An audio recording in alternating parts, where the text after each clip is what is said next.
Klinik Pijat Berkah Sehat Tunanetra Terapi Totok Punggung Call 089783609115.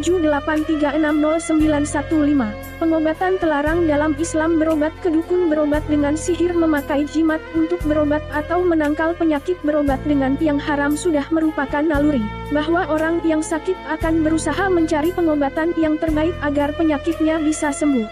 Namun perlu diperhatikan bahwa dalam berobat jangan sampai melanggar larangan dalam Islam. Di antara bentuk pengobatan yang terlarang dalam Islam adalah berobat ke dukun, berobat dengan sihir, memakai jimat untuk berobat atau menangkal penyakit, dan berobat dengan yang haram. Berikut akan kami jelaskan perinciannya satu per satu. Berobat ke dukun. Dukun adalah orang yang mengaku mengetahui perkara yang gaib. Termasuk kategori dukun adalah paranormal, tukang ramal, ahli nujum, dan yang semisal. Siapa saja yang menceritakan tentang perkara di masa datang yang belum terjadi atau mengaku mengetahui perkara gaib maka statusnya adalah dukun. Mendatangi dukun untuk berobat termasuk hal terlarang dalam Islam. Praktik perdukunan hukumnya haram dalam Islam berdasarkan Al-Quran, hadis, dan juga ijma. Allah Ta'ala berfirman kepada Nabi-Nya, maka tetaplah memberi peringatan, dan kamu disebabkan nikmat Tuhanmu bukanlah seorang dukun dan bukan pula seorang gila. Qs. Etur 29. Sisi pendalilan haramnya perdukunan dalam ayat ini adalah tatkala Allah meniadakan sifat dukun dari diri Nabi Sallallahu Alaihi Wasallam, karena dukun pasti mengaku mengetahui perkara gaib. Mengklaim mengetahui ilmu gaib adalah kekufuran yang nyata. Selamatnya seseorang dari perdukunan adalah suatu nikmat, karena perdukunan bertentangan dengan nikmat Islam itu sendiri.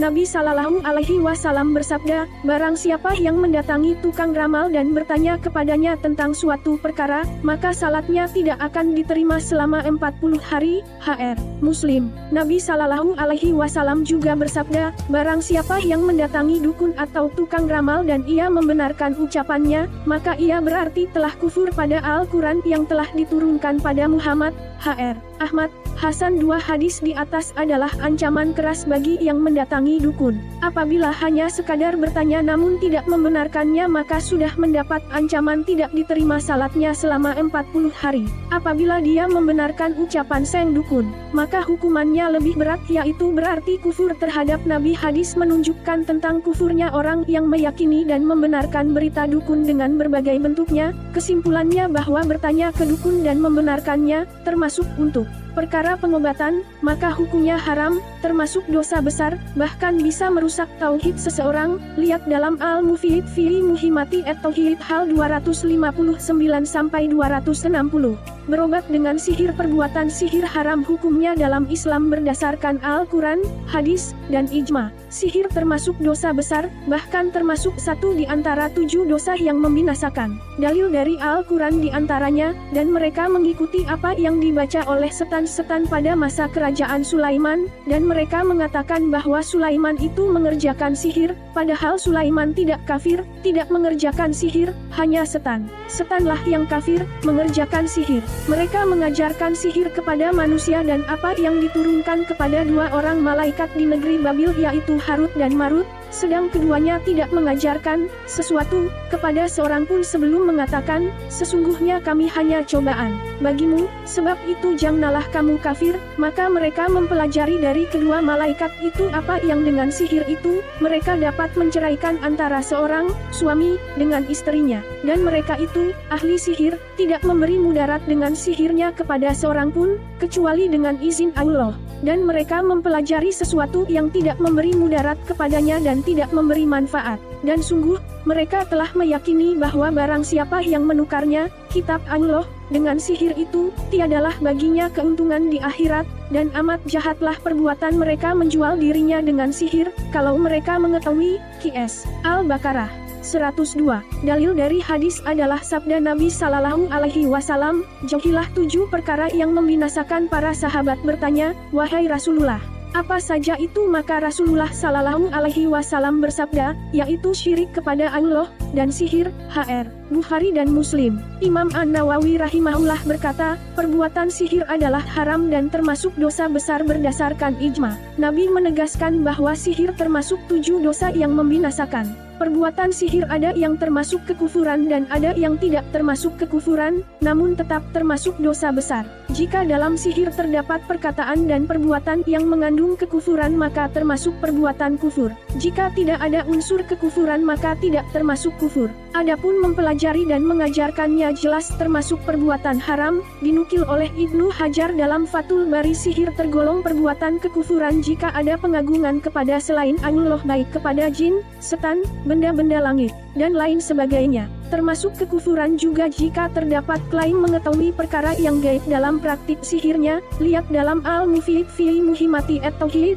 hal 256-258. Kesimpulannya melakukan sihir haram hukumnya, termasuk dosa besar yang membinasakan, bahkan bisa tergolong perbuatan kekufuran. Maka tidak boleh menggunakan berbagai bentuk sihir untuk menyembuhkan penyakit. Mengenal penyakit ain, pencegahannya dan pengobatannya memakai jimat untuk berobat atau menangkal penyakit memakai jimat untuk pengobatan atau agar terhindar dari penyakit adalah termasuk perbuatan terlarang dalam Islam. Suatu saat Nabi Shallallahu Alaihi Wasallam melihat ada seseorang yang mengenakan gelang dari bahan kuningan, maka Nabi pun bertanya kepadanya, apa ini? Orang itu menjawab, ini aku pakai sebagai penangkal sakit. Maka Nabi bersabda, lepaskan saja itu, karena ia tidak akan menambah kepadamu kecuali kelemahan. Sungguh, jika engkau mati sementara gelang itu masih kau kenakan niscaya engkau tidak akan selamat selama-lamanya. H.R. Ahmad Hasan dalam hadis di atas Nabi melarang untuk menggunakan gelang sebagai penangkal penyakit.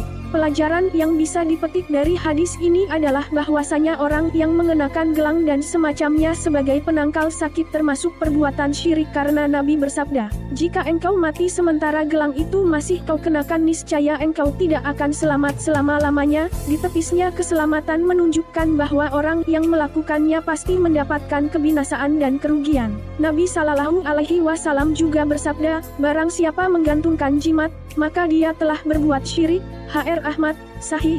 Hukum menggunakan jimat untuk pengobatan adalah syirik. Jika pelakunya meyakini bahwa jimat hanya sekedar sebab kesembuhan maka termasuk syirik kecil. Adapun jika diyakini bahwasanya kesembuhan yang terjadi dengan memakai jimat terjadi tanpa ada izin atau kehendak Allah maka ini termasuk syirik akbar. Lihat dalam Al-Mufid fi Muhimmati at-Tauhid, hal 201-203. Cara pengobatan dari pengaruh sihir dan kesurupan jin berobat dengan yang haram. Syekh Ahmad Ba'azmul Hafizahullah menjelaskan bahwa di saat mengobati hendaklah seorang dokter muslim menjauhi obat-obat yang diharamkan oleh syariat. Diriwayatkan dari Abu Darda, beliau berkata bahwa Nabi sesungguhnya Allah menurunkan penyakit dan obatnya dan menjadikan bagi setiap penyakit ada obatnya. Maka berobatlah, namun janganlah kalian berobat dengan sesuatu yang haram. H.R. Abu Daud Hasan Ibnu Mas'ud radhiyallahu anhu berkata tentang sesuatu yang memabukkan, sesungguhnya Allah tidak menjadikan kesembuhan kalian pada sesuatu yang diharamkan atas kalian.